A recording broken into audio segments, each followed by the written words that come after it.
Hey everyone, welcome back to the channel. I'm Brain. I downloaded the Miitopia demo yesterday and wanted to share my thoughts with you and show some of the features and why I could see this game being a big boost for streamers.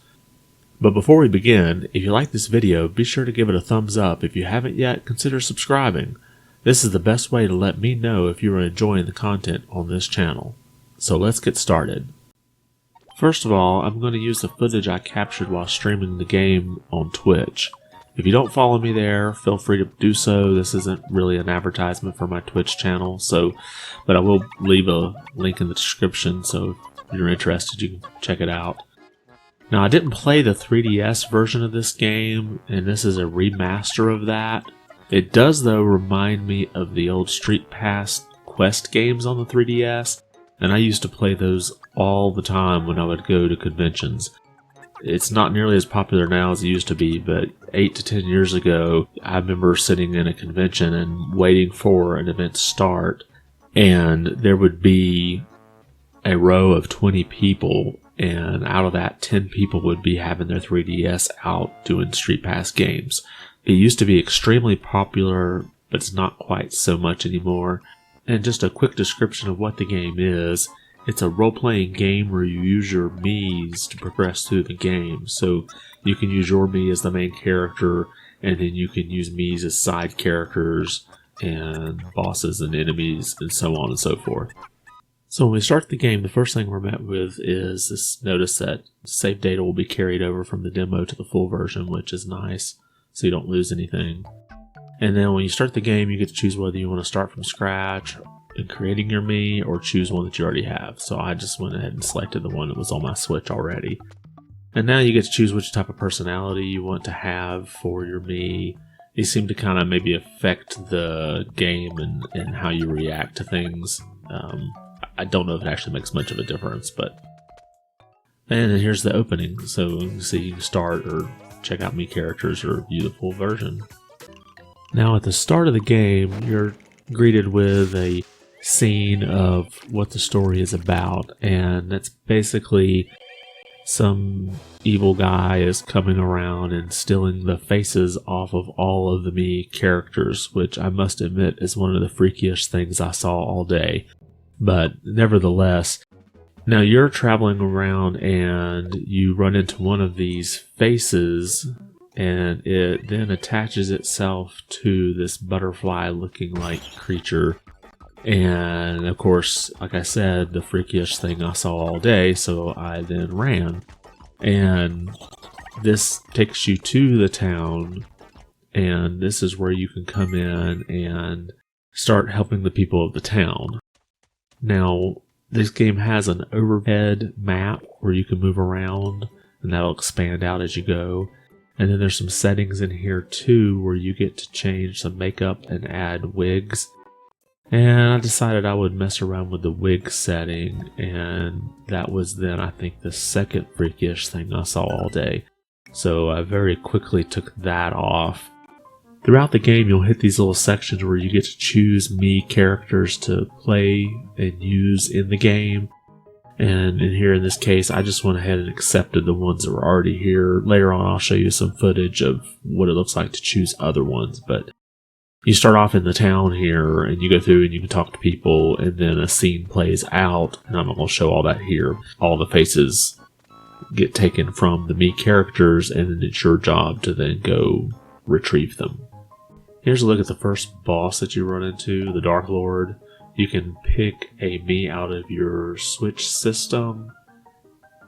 I took a look at what mine would look like. Since I'm already using that as my main character, I don't want to keep that, but it gives you a nice little preview. You can also choose one out of the Miitopia save data.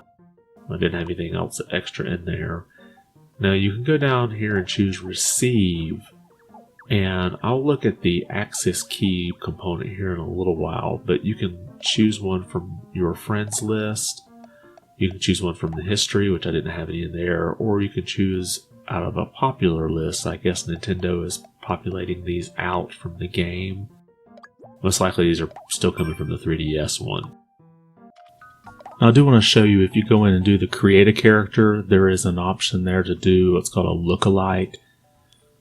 Now, I'm not sure if these are supposed to be lookalikes of celebrities. There's one that kind of looks like Miyamoto, but I'm not totally positive, so that's my best guess. So that's always something you can choose, and then you can modify that character that you've picked and change some of the attributes if you want to, and then you get to give it a name, and off you go. So there are different classes that you can pick to play as. You have Warrior, Mage, Cleric, Thief, Pop Star, and Chef. Each class as you choose it will give you a little bit of a description of what it does. You also get a chance to preview your character and see what your character looks like.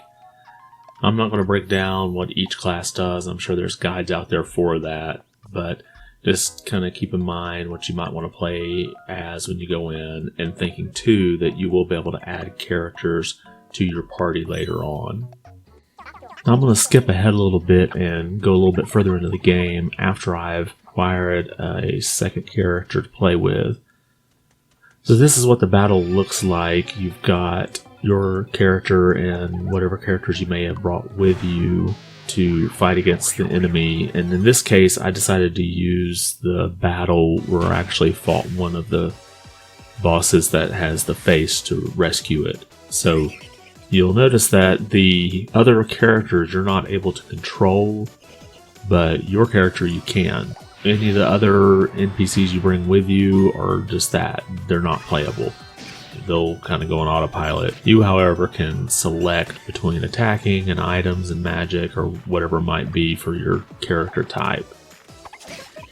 So once you defeat the boss, the face is released and it goes back into the town, and you can go back into that town and talk to them, and you also will get items a lot of times after the battle and experience.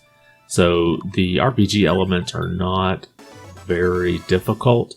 So this is more of a casual RPG game. Don't expect anything super hardcore, at least not what I've seen in the demo. When you get further into the game, you come across a character that will let you scan your amiibos in. And what this will do is, if it's a certain amiibo, you will get a costume that matches that amiibo. Some of the lesser amiibos, say like Pac-Man or Mega Man, especially the non-Nintendo branded ones, will not give you a costume. Instead, you'll get a ticket that you can use in a game that I'll show you in a bit. So I've gone through all the amiibos that I have, and this is a quick look at the list that I received. I'm sure there's probably some more that I didn't get scanned that I may not have, so I'm sure there's a list online from the 3DS version to see which costumes you can get from doing this. I'll also add that the costumes don't seem to really help you much with your defense. I would have hoped it would have added some, or maybe there's an option I'm missing where I can apply the costume but keep another costume's defense power. So it's a neat feature, but it kind of seems to be a detriment in the game, and I'm all about the gains. As you travel through the game, you will also be able to stay in inns, and there's several components to the inn, one of which is you can buy items for your characters. These items seem to change each time you stay. They're not like a big list of items you get to choose from, so you might want to be checking it very often. Once you get an item, like say the broomstick here for this character, you're able to go in there and equip it, and that improves the character's stats. There's also sometimes other items like a banana here, which I think refills your health, because it's called an HP banana, so hopefully it does. And then another aspect you can do in the inn is the arcade.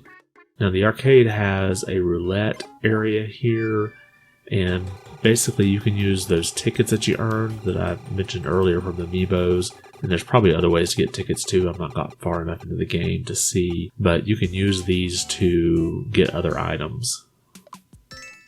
The other game in the arcade is the rock, paper, scissors game.